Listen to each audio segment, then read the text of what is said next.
सब कुछ किला महल छोड़कर सीधे जंगल चले गए। कभी सोना चांदी गहना वहना सब उतार के रखो, टाट बोरा पहन के जंगल जाना। भूम सेन बलकल बशन, कहा आपको जंगल में जमीन पर सोना पड़ेगा। बलकल, बलकल जानते हो, रामायण में लिखा बलकल। बलकल माने टाट, फट्टी, बोरा, गोनतान, कांतान, गोनपाट। अब आपके मराठा में क्या कहते? कांतान। क्या कहते हैं आप बोरा को? गोनपट। गोनपट, गोनपट माने टाट बोरा, इसको बलकल कहा गया रामायण में। 14 बरस राम लक्ष्मण ने जंगल में बोरा पहन लिया। राजा के लड़के थे, कोई कमी नहीं थी, सोना चांदी रेशमी कपड़े पहनते थे कीमती। लेकिन आज जंगल में वनवास हो गया और एक चचेरी माता के कहने पर राम में कोई लोभ नजर आता है? आज का आदमी 1 फुट जमीन के लिए भाई ने भाई को गोली मार दिया। 10-20 हजार रुपए के लिए चाचा ने भतीजा को मार दिया। थोड़े से पैसे के लालच में बीबी ने पति को मरवा दिया, पति ने अपनी बीबी को कत्ल करवा दिया।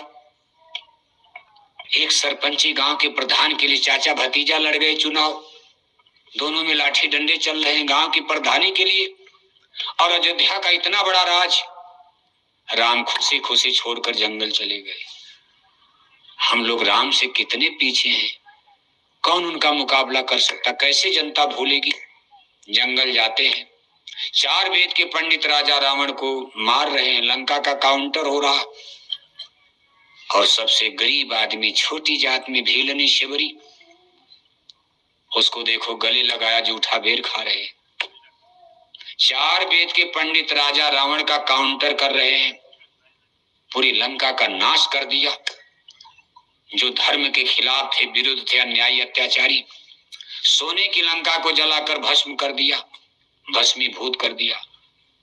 और समाज के सबसे निचले पायदान पर, सबसे छोटे वर्ग में आदिवासी कोल भील, भीलनी शिवरी, आज भी जाओ कर्नाटक में पंपापुर किष्किंधा की तरफ, आज भी उनके वंशज मौजूद हैं। चटाई पर जमीन पर बैठकर जो शिवरी का जूठा बेर खा रहे हैं, जो जाति और धर्म से ऊपर हो गए। अगर भगवान राम जातिवादी होते तो भगवान राम तो क्षत्रिय थे। अगर देखा जाए भगवान की तो कोई जाति नहीं है। सूरज की क्या जाति बताओ आप, जो सबका है, लेकिन जन्म लिया क्षत्रिय वंश में, सूर्य वंश में।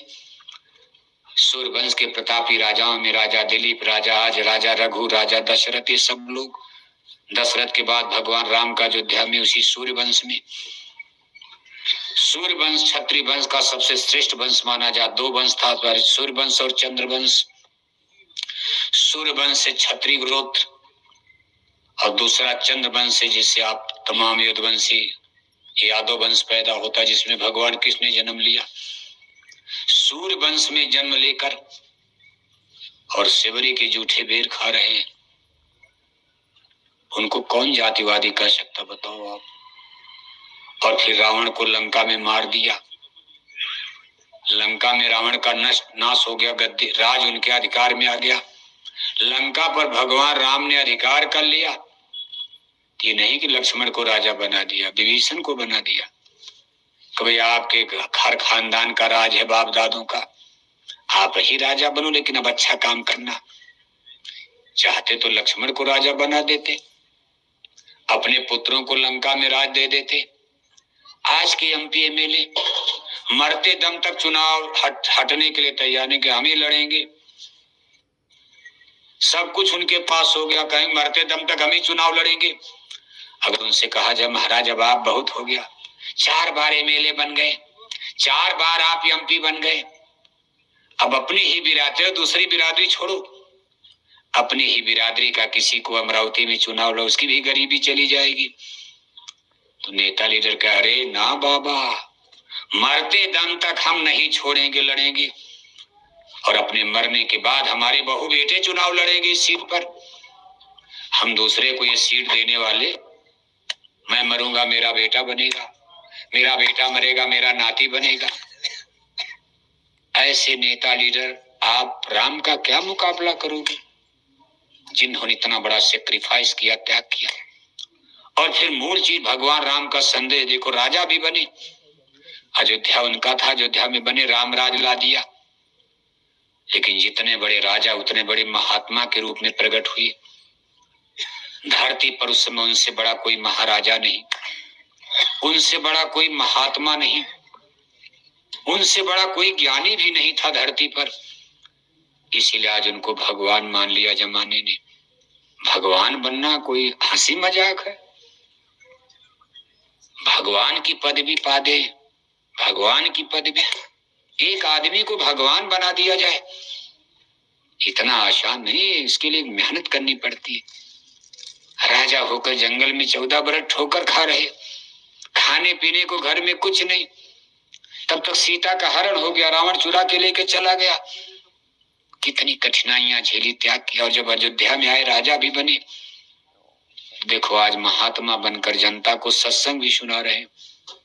रामायण में भगवान राम का सत्संग लिखा है, उसी सत्संग की आज महिमा है। अयोध्या में तो मंदिर बन गया, बन जाएगा। आज जरूरत है कि मंदिर बनने के बाद अब भगवान राम के संदेश का भारत में प्रचार होना चाहिए। उन्होंने ज्ञान क्या दिया, उपदेश क्या दिया,